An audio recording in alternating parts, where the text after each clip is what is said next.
Ayaw kong pumunta ka rito at lokohin ang iyong sarili dahil akala mo ay Kristiyano ka dahil marami kang alam. Gusto kong itanong mo sa iyong sarili, sinusunod ko ba si Jesus? Oo o hindi? Kung ikaw ay nagpapakilalang Kristiyano at hindi mo sinusunod si Jesus, sino ka? Sabi ni Jesus, ikaw ay sinungaling.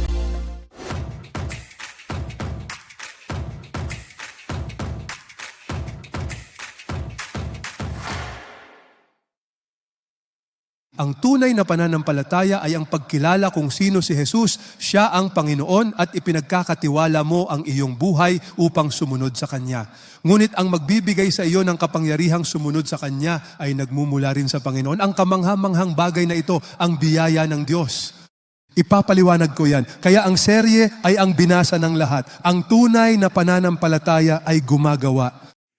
Sabihin sa katabi, ang tunay na pananampalataya ay gumagawa. Kaya tatalakayin natin ang Santiago Kabanata 2. Paano mo malalaman kung totoo ang pananampalataya mo? Dahil ang tunay na pananampalataya, ay gumagawa. Gusto mo ang tugma, ang tunay na pananampalataya ay gumagawa. Kaya sabihin mo sa iyong katabi, ang tunay na pananampalataya ay gumagawa.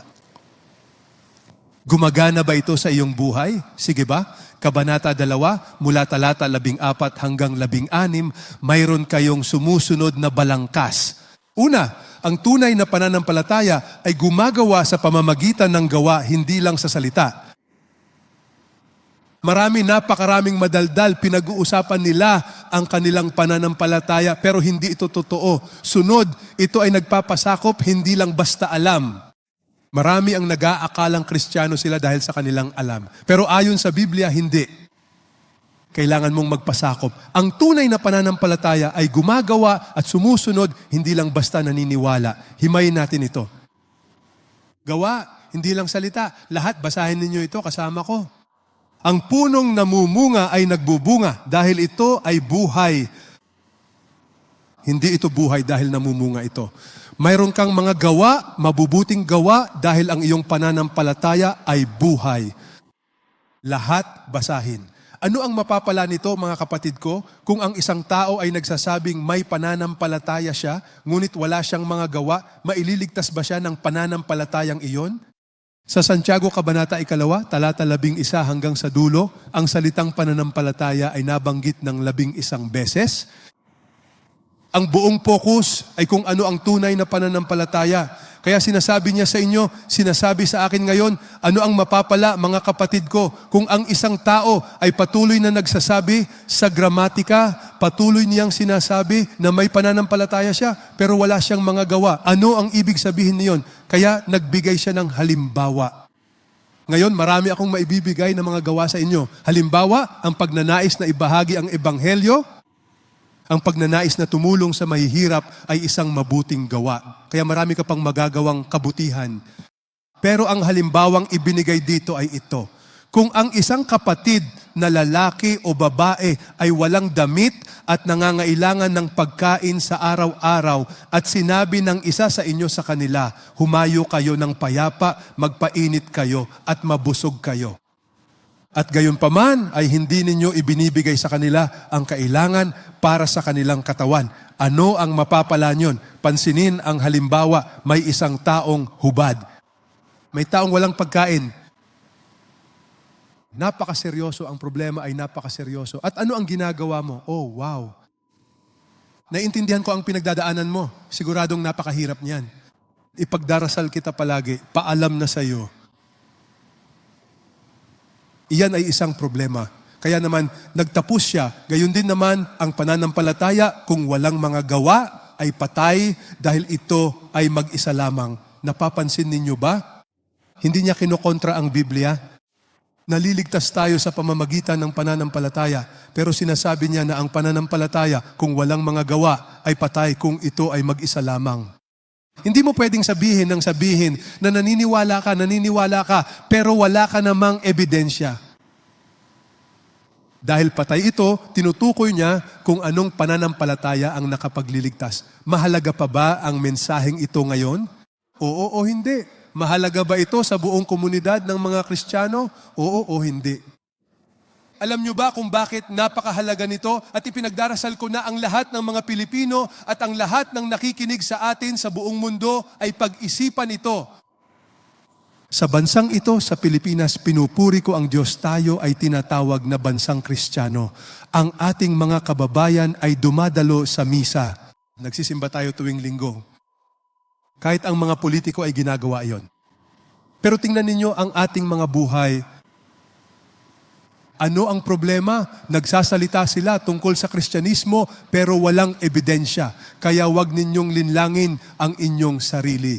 Ipinagdarasal ko at nagpapasalamat ako sa Diyos na narito kayo ngayon at umaasa ako na ang inyong pananampalataya ay tunay na lalago dahil ang ating tunay na pananampalataya ay lalago. Hayaan ninyong ibahagi ko sa inyo ang tinutukoy ni na Pablo at Santiago. Walang kontradiksyon. Para kay Apostol Pablo, noong isinulat niya ang aklat ng mga taga-Roma, mga taga-Efeso at mga taga-Galacia, siya ay laban sa legalismo.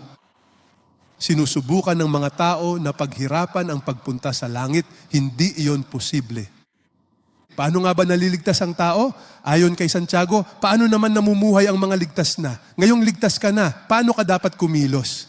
Nakikita ninyo ba ang pagkakaiba? Parehong mahalaga ang mga ito. Nakatuon sa ugat ng kaligtasan. Kaligtasan sa pamamagitan ng biyaya, sa pamamagitan ng pananampalataya. Lahat ito ay sa pamamagitan ng biyaya, nakatuon sa bunga ng kaligtasan. Ang pananampalataya ay naipapakitang totoo sa pamamagitan ng mga gawa ng mga nabagong buhay. Binibigyang diin ni Pablo ang pagtutol sa legalismo. Ano ba ang legalismo? Kailangan mong magpatuli para makapunta sa langit. Kailangan mong gawin ito para makapunta sa langit. Kailangan mong umiwas sa pagkain ito. Kailangan mong dumalo sa isang gawain tuwing linggo o sabado. Hindi ka makakarating sa langit sa pamamagitan ng mga gawa. Ayon kay Pablo, hindi iyon ang tamang daan. Ang daan patungo sa langit ay sa pamamagitan ng biyaya, laban sa walang kabuluhang pagpapahayag. Sabi sa Santiago, tinatalakay nito ang mga nag-aangking Kristiyano pero walang ebidensya. Ang pananampalataya kay Kristo ay nagbabago. Ang patay na pananampalataya ay walang ibinubungang bunga. Ano ang ibig kong sabihin? Tingnan natin ang Biblia. Magbasa tayo ng sabay-sabay. Sapagkat sa pamamagitan ng biyaya, kayo ay naligtas na. Pansinin ninyo, kayo ay naligtas na. Hindi nito sinasabing maaari kayong maligtas. Hindi nito sinasabing kayo ay maliligtas. Kayo ay ligtas na sa wakas. May isang bagay lang na sigurado tayo rito. Wow. Paano nga ba ito nangyari? Sa pamamagitan ng pananampalataya. At hindi iyon mula sa inyong sarili, ito ay kaloob ng Diyos. Hindi bunga ng mga gawa upang walang sino mang magmalaki. Pansinin ang diin sa pamamagitan ng biyaya. Kayo ay naligtas sa pamamagitan ng pananampalataya. Ang punto ay ito, hindi ito dahil sa mga gawa. Hindi ka kailanman makakasiguro sa iyong kaligtasan kung asa ka sa mga gawa. Bakit? Napakadali. Ano ang passing grade sa inyong paaralan noong kayo ay nasa elementarya o high school? Ano ang passing grade? Lakasan ninyo. 50%? Hindi ko pa alam ang klase sa paaralan. Problema ang 50 ngayon. Sa paaralan ko, 75 yon. 75 ba kayo? Binago na ba nila? Ngayon, ilang porsyento ang passing grade para makapunta sa langit? Kita nyo, ang passing grade para makapunta sa langit ay hindi 100 puti, hindi 80, hindi 90, hindi man lang 97, kundi 100%. Hindi ka makakapunta sa langit maliban na lang kung ikaw ay perpektong matuwid. Paano ka magiging perpektong matuwid? Sa pamamagitan lamang ni Kristo.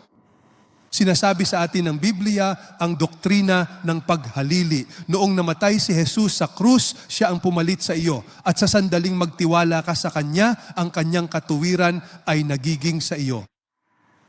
At ang iyong pagkamakasalanan, kinuha niya ito sa krus. Iyan ang pananampalataya. Naniniwala ka na siya ang pumalit sa iyo sa krus at ikaw ay pinatawad dahil kay Jesus. At dahil ang pananampalatayang iyon ay totoo, ikaw ay ligtas. Ligtas. Hindi dahil sa mabubuting gawa. Ligtas ka na ngayon para gumawa ng mabubuting gawa. Malinaw ba? Kung iniisip mong makakarating ka sa langit sa pamamagitan ng mga gawa mo, nagkakamali ka. Hinding-hindi mo ito makakamit. Paano ka makakasiguro ng 100%? Imposible. Kaya naman mahalaga ang susunod na talata, ganyan ang pagbabasa ng Biblia. Basahin ito ayon sa konteksto. Sapagkat tayo ay kanyang gawa na nilalang kay Kristo Jesus para sa mabubuting gawa na inihanda ng Diyos ng una pa. Tayo ay dapat mamuhay ron. Pansinin, gusto ng Diyos na gumawa ka ng mabubuting gawa. Hindi laban ng Diyos sa mabubuting gawa. Pero sinasabi ng Diyos, ikaw ay ligtas. Hindi dahil sa mabubuting gawa. Ligtas ka para gumawa ng mabubuting gawa. Malinaw ba tayo? Kaya sabihin mo sa iyong katabi, ikaw ay ligtas para gumawa ng mabubuting gawa. Para matiyak ang mabubuting gawa, ibinibigay ng Diyos ang banal na Espiritu. Pero ang bunga ng Espiritu, iyon ay ang pagbibigay ng Diyos sa kanyang sarili sa iyo. Kapag nasa iyo si Jesus, nasa iyo ang Diyos. At ano ang gagawin ni Jesus sa iyong buhay? Siya ang nagbubunga nito. At ano ang mga bunga? Halimbawa, pag-ibig, kagalakan, pagtitiyaga, kabaitan, katapatan, at pagpipigil sa sarili. Mayroon ba kayong ganitong bunga sa inyong buhay? Sa CCF, natututuhan namin ang mabubuting gawa sa pamamagitan ng aming small groups.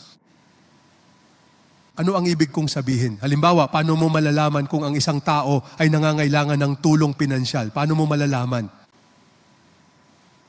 Small group. Ang byuda ay ililista lamang kung siya ay hindi bababa sa 60 taong gulang, naging asawa ng isa, kilala sa mabuting gawa, nagpalaki ng anak, nagpatuloy ng estranghero, naghugas ng paa ng mga banal, tumulong sa mga nasa kagipitan, at nakatalaga sa bawat mabuting gawa.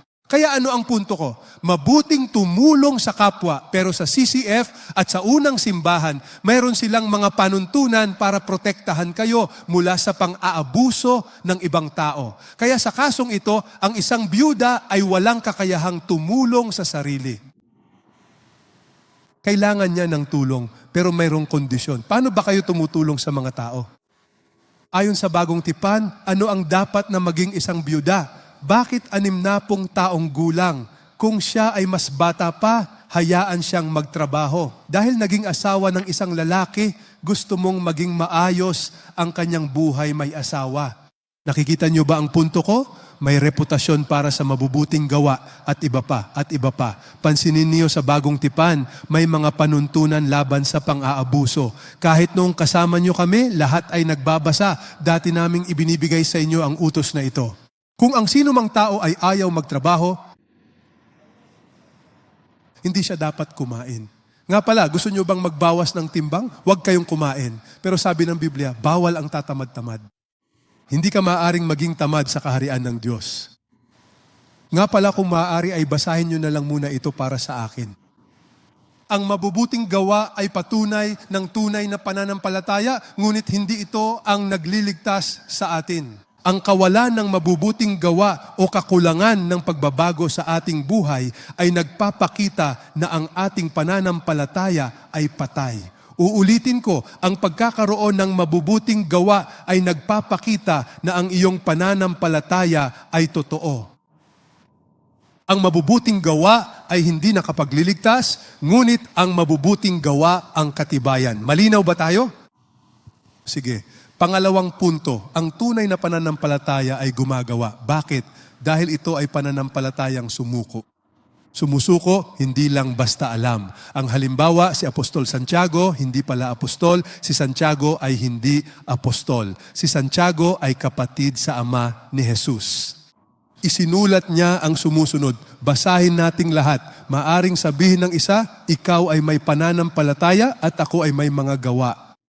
Ipakita mo ang pananampalataya mo ng walang gawa at ipakikita ko ang sa akin sa pamamagitan ng aking mga gawa. Walang kontradiksyon dito. Hindi ito pagpipilian sa pagitan ng pananampalataya at gawa. Sabi ni Santiago, ipakita mo ang pananampalataya mo ng walang gawa at ipakikita ko ang sa akin sa pamamagitan ng aking mga gawa. Magkasama ang pananampalataya at gawa. Malinaw? Ngayon, ginamit niya ang dyablo, ang mga demonyo bilang halimbawa. Wow, basahin niyo ito. Naniniwala ka bang iisa ang Diyos? Mabuti ang ginagawa mo. Ang mga demonyo man ay naniniwala rin at nangangatog. Handa ka bang kilalanin, ikaw na hangal, na ang pananampalatayang walang mga gawa ay walang kabuluhan? Ano ang pinagsasabi niya? Hindi niya ginagamit ang demonyo.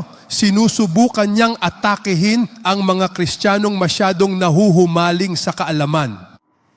Sinasabi niya, paumanhin ang mga demonyo ay naniniwala rin, ngunit sila ay nangangatog. Alam mo ba na mas marami ang alam ng mga demonyo tungkol sa teolohiya kaysa sa iyo? Alam mo bang ang mga demonyo ay nakadalo na sa pinakamahusay na Bible schools at regular na dumadalo sa Bible study? Alam mo ba na ang mga demonyo ay hindi mga ateista? Alam nila kung sino ang Diyos. Alam nila kung sino si Jesus.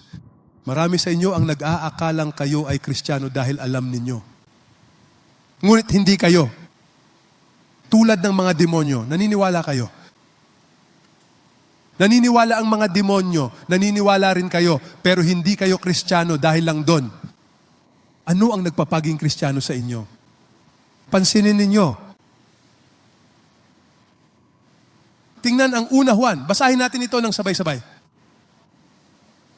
Ang sino mang nagsasabi ng sabay-sabay na nakilala ko siya, ngunit sa katotohanan ay hindi naman tumutupad sa kanyang mga banal na utos, ay maituturing na isang sinungaling. Wala silang katotohanan sa kanilang mga puso. Sa gramatika, kung isasalin ko ito sa literal na Ingles, ang ibig sabihin nito, kung isasalin ko ito ng direkta mula sa orihinal na wika para maging napakalinaw sa inyong pandinig, ay isasalin ko ito ng ganito. Ang taong patuloy na nagsasalita, ang taong patuloy na nagpapahayag at nagsasabi ng katotohanan. At sa puntong ito, masasabi ko ng buong puso na nakilala ko na siya ng lubos. Kilala ko si Jesus. Kilala ko si Jesus. Patuloy niyang inuulit at hindi sumusunod sa kanyang mga utos. Siya ay isang sinungaling. Sa madaling salita, ang mga demonyo ay naniniwala. Pero ano ang pagkakaiba ng mga demonyo at ng mga tunay na Kristiyano?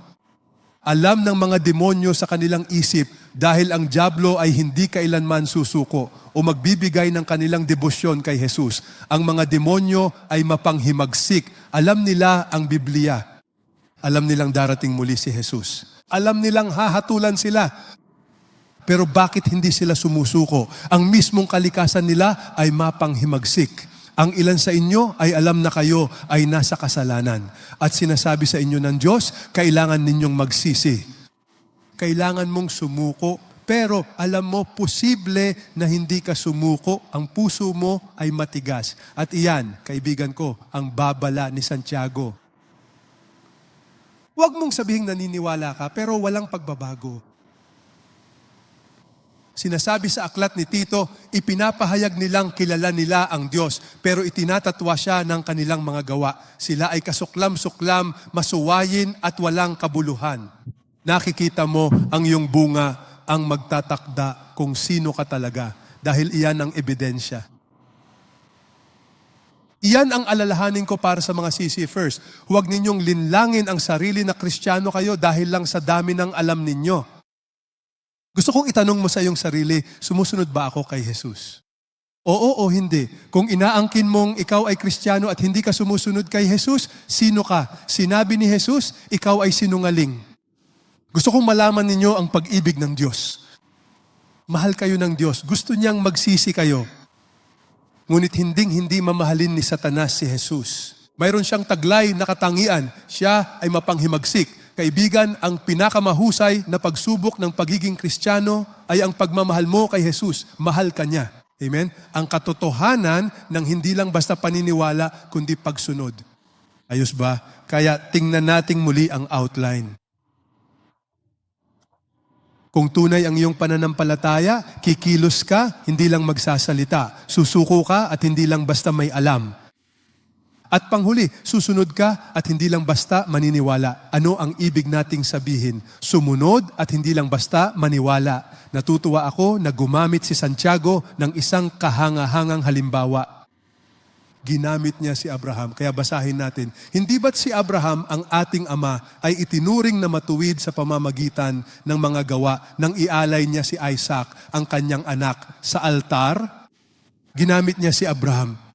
Sinabi niya, hindi ba't si Abraham ang ating ama ay itinuring na matuwid sa pamamagitan ng mga gawa nang ialay niya si Isaac, ang kanyang anak? Malilito ka kung hindi mo alam kung paano mag-aral ng Biblia. Tuturuan kita. Para mag-aral ng Biblia, kailangan mong basahin ang konteksto ng mga talata. Ano ang sinusubukan niyang sabihin? Pagkatapos magbasa, alamin ang konteksto. Ang agarang konteksto ay ang mga talata sa paligid nito, habang ang mas malawak na konteksto ay ang mismong aklat. At ang buong konteksto ng kasulatan, kailangan mo silang pagtugmain. Kaya hayaan mong pagtugmain ko sila para sa iyo. Kailangan mong malaman ang buong Biblia. Hahayaan kong ang Biblia ang magpaliwanag sa sarili nito para sa iyo. Nakikita mo ang pananampalataya ay gumagawa kasama ng kanyang mga gawa. At bilang resulta ng mga gawa, ang pananampalataya ay naging perpekto. Ang sinasabi ni Santiago, ang pananampalataya ay buhay, ito ay lumalago. Sa kaso ni Abraham, ang pananampalataya ay naging perpekto, ibig sabihin ay ganap na itong hinog. Ngunit ano ang ginagawa ni Abraham na nagpamatuwid sa kanya? Pangalawa, ano ang tinutukoy ni Santiago? Well, alamin natin. At natupad ang kasulatan na nagsasabing naniwala si Abraham sa Diyos at ito ay ibinilang sa kanya na katuwiran. Ang salitang ibinilang ay kung saan nagmula ang salitang pangnegosyo na accounting. Mayroon kang salitang credited o ibinilang. Sa lumang tipan, ang salitang ginamit ay reckoned. Sa literal na kahulugan, ito ay salitang pangpagbibilang, debit credit. Ibinilang ka bilang matuwid. Kailan idineklarang matuwid si Abraham? Ayon sa Biblia, naniwala si Abraham at ito ay ibinilang sa kanya na katuwiran. Genesis Kabanata 15. Ito ay isang sipi mula sa Genesis 15 na ibabahagi ko sa inyo sa lalong madaling panahon. Gusto kong malaman ninyo ang isang bagay. Si Abraham ay idineklarang matuwid sa Genesis 15. Tinawag siyang kaibigan ng Diyos. Ang pagiging matuwid ay nangangahulugang idineklarang walang kasalanan dahil sa mga gawa, hindi lang sa pananampalataya. Nalilito ba ang Biblia? Bakit itinuturing na matuwid ang tao sa gawa at hindi sa pananampalataya lang? Sinasabi ng Biblia na magkasama ang dalawang ito. Walang kontradiksyon. Hayaan ninyong ipaliwanag ko. Roma Kabanata 3. Ang konteksto ng Roma Kabanata 3 ay paano magiging matuwid ang isang tao sa harap ng Diyos. Paano ka naliligtas? Iyan ang konteksto. Kaya tingnan natin. Pinapanindigan namin na ang isang tao ay itinuturing na matuwid, idineklara na walang kasalanan sa pamamagitan ng pananampalataya, hiwalay sa mga gawa ng kautusan. Kinokontra ba ng Biblia ang sarili nito? Siyempre, hindi. Kailangan mong matutong magbasa ng Biblia batay sa konteksto. Ayon kay Pablo, itinuturing tayong matuwid sa pamamagitan lang ng pananampalataya, hindi ng mga gawa. Ginamit niyang halimbawa si Abraham. Kung sa gawa siya naging matuwid, may maipagmamalaki siya, pero hindi sa harap ng Diyos. Sapagkat ano ang sinasabi ng kasulatan? Eksaktong sipi. Naniwala si Abraham sa Diyos at ito ay ibinilang sa kanya bilang katuwiran. Eksaktong parehong sipi, ngunit ginamit sa ibang paraan. Ano ang ibig kong sabihin? Tingnan mo ang sinasabi ni Santiago. Tingnan mo ang sinasabi ni Pablo. Ngayon, para sa taong gumagawa, ang kanyang sahod ay hindi ibinibilang bilang pabor, kundi bilang nararapat. Nagbigay siya ngayon ng halimbawa ng sweldo. Laban, ang ating sahod ay laban sa biyaya. Pero ito ang ating realidad. Ilan sa inyo ang tumatanggap ng sweldo tuwing ika-15 at ika-30? Tumatanggap kayo ng sweldo, itaas ang inyong kamay. Kayo ay mga empleyadong sumusuweldo. Alam ko na ikaw ang boss, kaya hindi ka binabayaran ng sweldo. Kaibigan, kung binabayaran ka ng sweldo sa katapusan ng buwan, biyaya ba iyon o sweldo? Sahod ba iyon? Pinaghirapan mo ba ito? Lakasan nyo pa? Sige, okay, kung sasabihin mong biyaya ito, ibig sabihin ay sobra ang bayad sa iyo, okay? Marami sa atin ang binibigyan ng sweldo dahil pinagtatrabahuhan natin ito. Napakalinaw, pinagtatrabahuhan mo ito. Tinatawag itong sweldo. Tinatawag itong sahod. Ngayon, napakalinaw ng Biblia sa taong nagtatrabaho ka para sa isang bagay. Ang kanyang sahod ay hindi ibinibilang bilang pabor. Ang salitang pabor ay kung saan nanggaling ang salitang biyaya. Iisang salitang Griego, charis, biyaya. Hindi ito biyaya dahil pinagtatrabahuhan mo ito. Ngunit ang isa na hindi gumagawa, kundi sumasampalataya sa Kanya na nagpapawalang sala sa masama, ang Kanyang pananampalataya ay ibinibilang na matuwid. Hindi ka nagtatrabaho para sa kaligtasan. Sa pananampalataya ka naliligtas at ito ang ibinibilang na matuwid. Ngayon, para maunawaan ito, ang pinakamagandang gawin ay bumalik sa kung saan ito sinipi. Genesis 15. Sige, pumunta tayo sa Genesis 15. Narito ang background ng kwento. Sa Genesis 15, muling nagpakita ang Diyos kay Abraham. Pagkatapos nito, dumating ang Panginoon sa kanya. Basahin nating lahat. Huwag kang matakot, Abraham. Inuulit ng Diyos ang kanyang pangako. Ako ang iyong kalasag, ang iyong gantimpala ay magiging napakadakila. Sa Genesis chapter 12, nangako ang Diyos kay Abraham ng dakilang gantimpala. Alam niyo ba ang sinabi niya? Magiging ama ka ng maraming bansa, pagpapalain ko ang mga nagpapala sa iyo at susumpain ang mga sumusumpa sa iyo. Sa iyo, pagpapalain ang lahat ng bansa sa mundo, magkakaroon ka ng mga anak. Kaya alam ito ni Abraham. Kaya tinanong ni Abraham ang Diyos, Panginoong Diyos, ano ang ibibigay mo sa akin gayong wala akong anak at ang tagapagmana ng aking sambahayan ay si Eliezer ng Damasco? Alam niyo ba kung ano ang ginagawa ni Abraham? Dahil noong ipinangako ng Diyos kay Abraham na magkakaroon siya ng anak, iyon ay sa Genesis Kabanata 12. Genesis 12, 13, 14, marahil 10, 15 taon na ang nakalipas. At ang Diyos at si Abraham ay patuloy na nagtatanong sa kanyang asawa, Mrs. Bawat buwan, tinanong niya ang kanyang asawa, Mrs., kumusta na? May baby ka na ba? At sasabihin naman ni Sarah, wala pa, awanin. Kaya patuloy na sumubok si Abraham. Buwan-buwan, patuloy siyang sumusubok ng sumusubok. Pagkalipas ng napakaraming taon, sa tingin ko ay sinusubukan na ni Abraham na tulungan ang Diyos sa panahong ito. Sinasabi niya, Panginoon, wala akong anak. Paano naman ito? Paano kung tingnan niyo si Eliezer ng Damascus? Dahil siya ang aking punong lingkod, aampunin ko siya para siya ang maging sagot sa inyong pangako. Alam niyo ba ang sinabi ng Diyos? Hindi. Tignan mo, sinabi ni Abraham noong una, dahil hindi mo ako binigyan ng anak, ang ipinanganak sa aking bahay, ang siyang magiging tagapagmana ko. Kaya sinubukan ni Abraham na tulungan ang Diyos. Panginoon, dahil wala naman akong sanggol, gamitin na lang natin ito. Kita mo, pinapayagan iyan. Maari siyang mag-ampon. Ngunit iba ang pamamaraan ng Diyos. Alam mo ba ang sinabi ng Diyos? Narito, dumating sa Kanya ang salita ng Panginoon. Hindi ito ang magiging tagapagmana mo. Ngunit ang magmumula sa iyong sariling katawan, siya ang magiging tagapagmana mo. Naiintindihan mo ba ang dilema ni Abraham? Sa loob ng napakaraming taon, pilit siya ng pilit.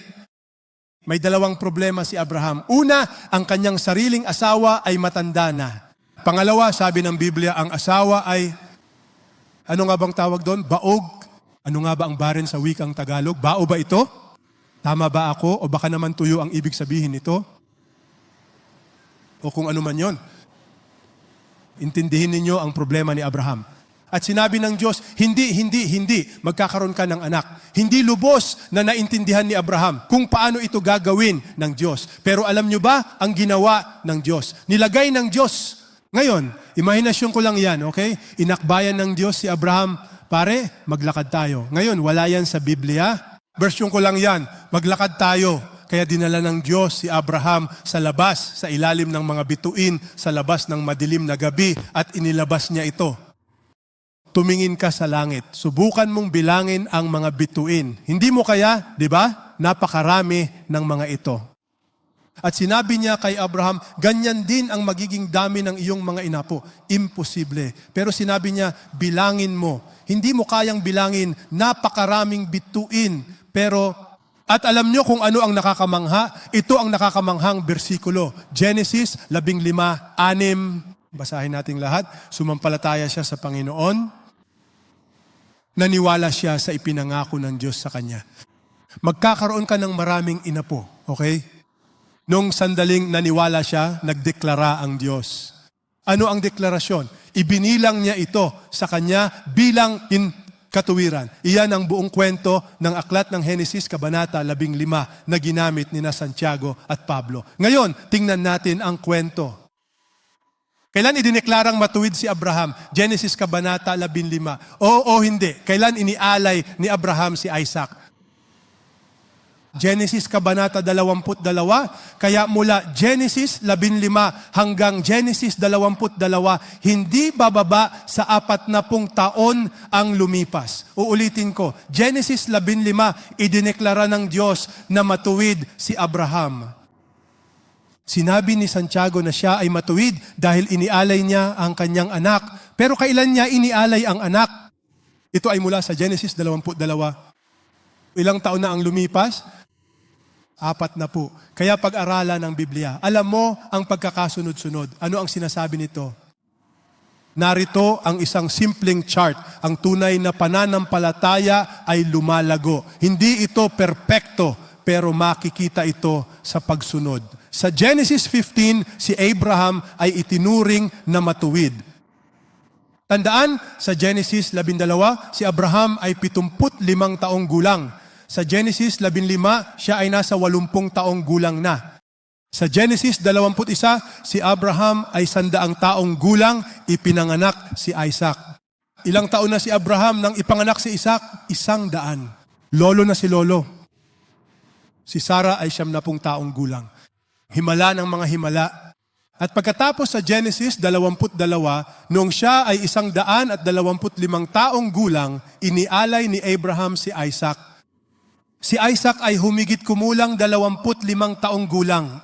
Saan ko nakuha ang impormasyong ito? Ayon kay Josephus, siya ay isang dalubhasa sa kasaysayan ng mga Hudyo. Sinabi niyang si Isaac ay nasa 25 taong gulang. Alam niyo ba kung bakit ako naniniwala sa kanya? Dahil sinasabi ng Biblia na pasan ni Isaac sa kanyang balikat ang kahoy na pangsusunog. Para pasanin ang kahoy para sa handog, mabigat iyon. Kailangan ng isang lalaki para magbuhat niyon at iyon ang ginawa ni Isaac. Ayon sa mga rabay ng mga Hudyo, nasa 37 taong gulang si Isaac. Bakit? Dahil kung titingnan ninyo ang Genesis Kabanata 23, pagkatapos ng pangyayaring ito sa Kabanata 23, namatay ang asawa. Nang mamatay ang asawa, nasa ganoong edad si Isaac. Kaya anuman iyon, ang punto ko ay ito. Mula nung ipahayag na matuwid ang kanyang pananampalataya hanggang sa panahong inialay niya ang kanyang anak, 40 taon na ang lumipas na nangangahulugang ang tunay na pananampalataya ay magbubunga.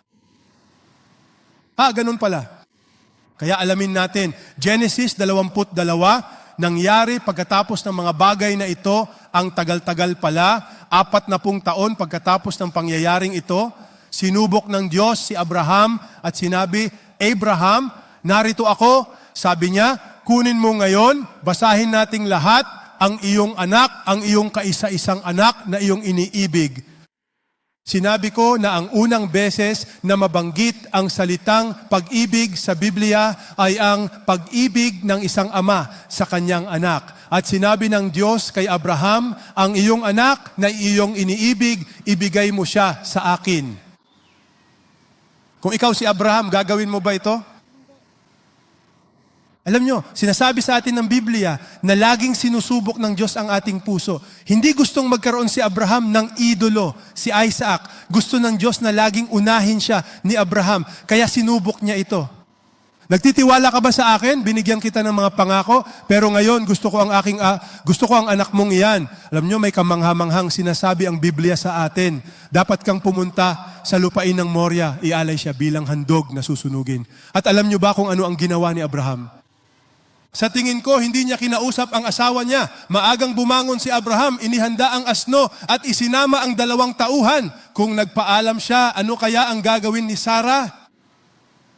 Ano ka ba naman? Anak natin ito, hindi mo ba naintindihan? Hindi ko alam. Imahinasyon ko lang yon. Kaya huwag na nating pagtalunan kung kinonsulta niya ang kanyang asawa o hindi. Ang punto ay sumunod agad si Abraham. Sabihin niyo kasabay ko, agad-agad. Ang pagpapaliban sa pagsunod ay hindi pagsunod. Sumunod siya agad, pumunta siya at alam nyo, nakakamangha ito. Tingnan nyo ang sinabi niya. Sinabi ni Abraham sa mga tauhan, manatili kayo rito kasama ang asno. Basahin nating lahat, ako at ang bata ay pupunta roon at sasamba kami at babalik. Pansinin nyo na sinabi niya, babalik kami. Kung ako ang mag-aalay, kung ako si Abraham, iaalay ko ang aking anak at tatanungin mo ako, saan ka pupunta? At sasabihin ko, relax lang, babalik kami. Ano ang sinasabi ko sa iyo? Ano man ang mangyari, ibabalik ko ang aking anak. Nakikita nyo, ang pananampalataya ay pagsunod, ngunit ang ganong uri ng pagsunod ay hindi automatiko. Kailangan mong magtiwala sa Diyos at sa Kanyang mga pangako. Kung hindi, hindi ka susunod. Alam nyo ba kung bakit mahirap sumunod sa Diyos? Sasabihin ko kung bakit. Kung hindi mo kilala ang Diyos, hindi mo alam na mahal ka niya. Tinutupad ang kanyang pangako at hangad ang iyong kapakanan. Mahihirapan kang sumunod kung hindi mo siya kilala. Kaibigan, kilalanin mo ang Diyos sa iyong puso na mahal ka niya at nais kang pagpalain. Iyan mismo ang nangyari. Bakit kusang loob na umakyat si Abraham sa bundok Moria at inialay si Isaac? Sinasabi sa atin ng Biblia na noong malapit na niyang patayin ang kanyang anak, ano ang sinabi ng Diyos? Namagitan ng Diyos. Itigil mo na. Sinabi ng Diyos, ngayon alam ko na mahal mo ako, ngayon alam ko na inuuna mo ako. Namagitan ng Diyos, pero hindi iyon ang plano ni Abraham. Alam niyo ba kung ano ang plano ni Abraham? Bubuhayin siyang muli ng Diyos mula sa mga patay. Paano ko nalaman? Sinasabi sa atin ng Biblia, Hebreo 11, dahil sa pananampalataya, nang subukin si Abraham, inialay niya si Isaac at siya na tumanggap ng mga pangako ay iniaalay ang kanyang kaisa-isang anak. Siya ang pinagsabihan ng kay Isaac tatawagin ang iyong mga inapo. Unawain ang talatang ito. Si Abraham ayon sa Biblia ay inialay si Isaac. Bakit naman siya na nga ang tumanggap ng pangako? Ang pangako ay ibinigay kay Abraham na ang iyong anak ay magkakaroon ng mga inapo. Natanggap niya ang pangako. Ano nga ba ang tunay na kahulugan ng pangako? Siya ang mismong pinagsabihan ng Diyos na kay Isaac tatawagin ang lahat ng iyong mga inapo. Kaya sinabi na ng Diyos kay Abraham, ang iyong anak na si Isaac ay magkakaroon ng mga inapo. Kaya nang utusan ng Diyos si Abraham na patayin mo si Isaac, ano ang nasa isip ni Abraham? Walang problema, binigyan mo ako ng pangako. Kung papatayin ko siya, kailangan mong gumawa ng paraan. Kaya ano ang nangyari? Sinasabi sa atin ng Biblia na ano ang pinaniwalaan ni Abraham. Inisip niya, basahin nating lahat, inisip niya na ang Diyos ay may kakayahang bumuhay ng mga tao kahit mula sa mga patay, kung saan tinanggap din niya siya pabalik bilang isang simbolo. Alam nyo, sa paningin ni Abraham, noong naglakad siya sa bundok na yon, si Isaac ay isa ng patay. Sa isip ni Abraham, kailangang may gawin ang Diyos. Ano ang ginawa ng Diyos na naiiba? Hindi hinayaan ng Diyos na patayin ni Abraham si Isaac. Ang pananampalataya ay pagtitiwala sa katangian ng Diyos. Ito ay ang pagtitiwala na ang Diyos ay mabuti. Pagtitiwala ito, natutuparin ng Diyos ang kanyang pangako. Hindi pasaporte sa langit ang Kristyanismo, kundi isang relasyon sa Diyos. Kung iniisip mo na ang Kristyanismo ay pagkakaroon ng pasaporte patungo sa langit, hindi mo kilala ang Diyos. Ito ay ang Diyos na nagbabago sa iyong buhay para maging katulad ng kanyang anak. Ang Kristyanismo ay isang relasyon ng pagtitiwala, isang relasyon ng pagsunod, at iyan, kaibigan ko, ang magpapalusog sa CCF at sa lahat ng mga mananampalataya kay Kristo kung magtitiwala ka kay Jesus at susunod sa Kanya. Amen. Kaya naman sa ating pagtatapos sa araw na ito, nais kong balikan ang isang mahalagang punto. Sa parehong paraan na ginamit ng Diyos si Santiago at maging si Rahab na dating isang patutot, ay gagamitin din niya tayo. Siya ay itinuring na matuwid sa pamamagitan ng mga gawa nang tanggapin niya ang mga mensahero at pinadaan sila sa ibang daan. Sino nga ba itong si Rahab? Sa totoo lang, siya ay isang patutot. At sa maraming paraan, siya ang kabaligtaran ni Abraham. Si Abraham ay isang matuwid na patriarka. Ang babaeng ito ay isang patutot. Nais ipaalam ng Diyos na sa pamamagitan ng biyaya, tayo ay maliligtas. At ang pananampalataya ang magsisilbing katibayan nito.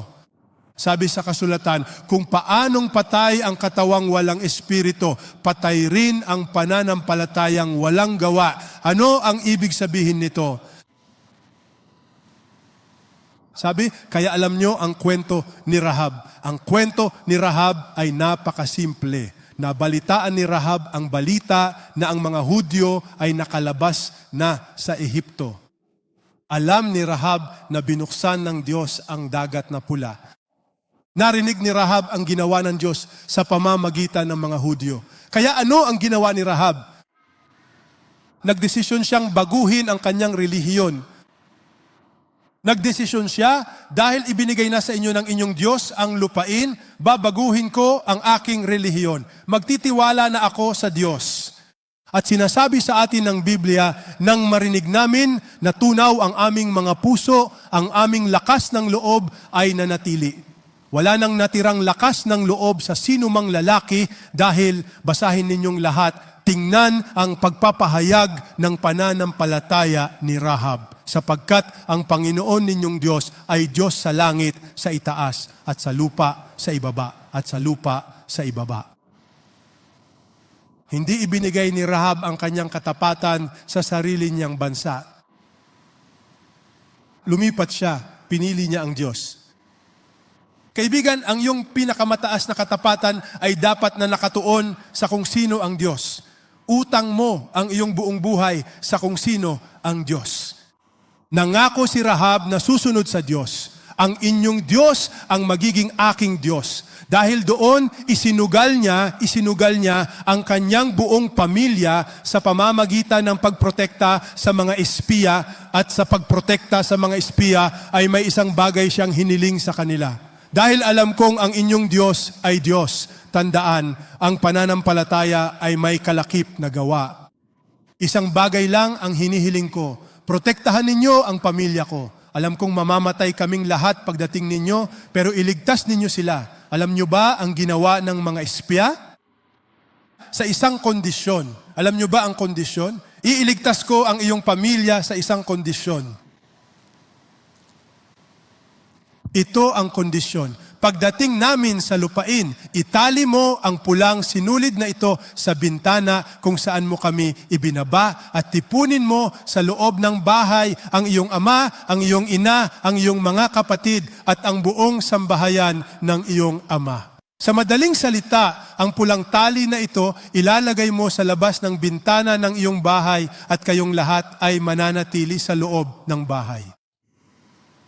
Ano ang ipinapaalala nito sa inyo? Ipinapaalala nito ang Paskwa. Sa Paskwa, ang dugo, ilagay ito sa labas. Nakikita ninyo ang kwento ng pulang dugo. Ito ay tumatakbo sa buong Biblia.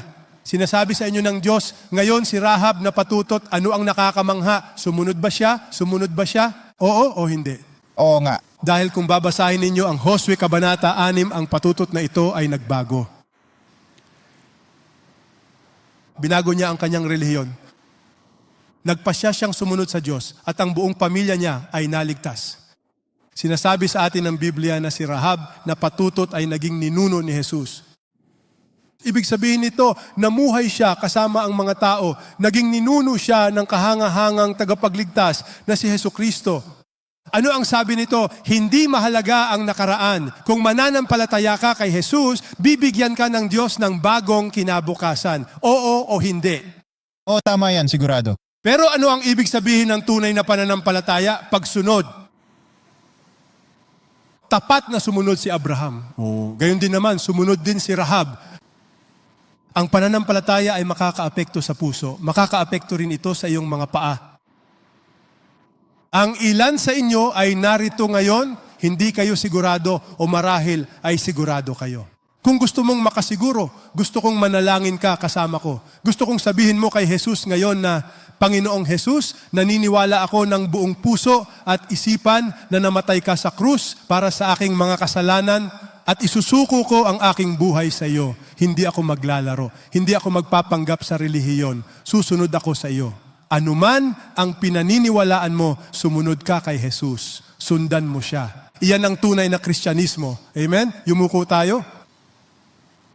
Kung nangusap ang Diyos sa iyo at gusto mo talagang makasiguro na totoo ang iyong pananampalataya, bakit hindi mo isuko ang iyong puso kay Jesus? Sa pamamagitan ng biyaya, manalangin ka kasama ko. Pero bago ko gawin yon, kung iyan ang iyong hangarin, itataas mo ba ang iyong mga kamay?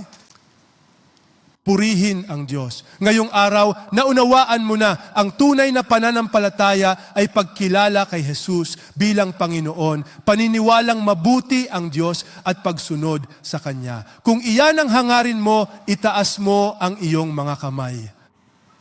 Purihin ang Diyos. May iba pa ba? Itaas pa. Ngayong araw ang iyong araw.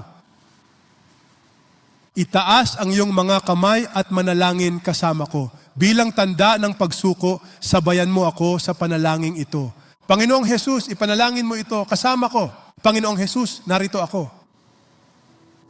Pinamahalaan ko ang sarili kong buhay, nag-aangkin akong tagasunod mo, ngunit hindi naman kita sinusunod. Ngayong araw, hinihiling ko sa iyo, Jesus, bigyan mo ako ng biyaya na sumunod sa iyo. Bigyan mo ako ng pusong sumunod sa iyo. Buong pananampalataya, nagtitiwala ako sa iyo. Maging tagapagligtas at Panginoon ko. Salamat sa pagtubos mo sa aking mga kasalanan. Sa pangalan ni Jesus, Amen. Pagpalain kayo ng Diyos.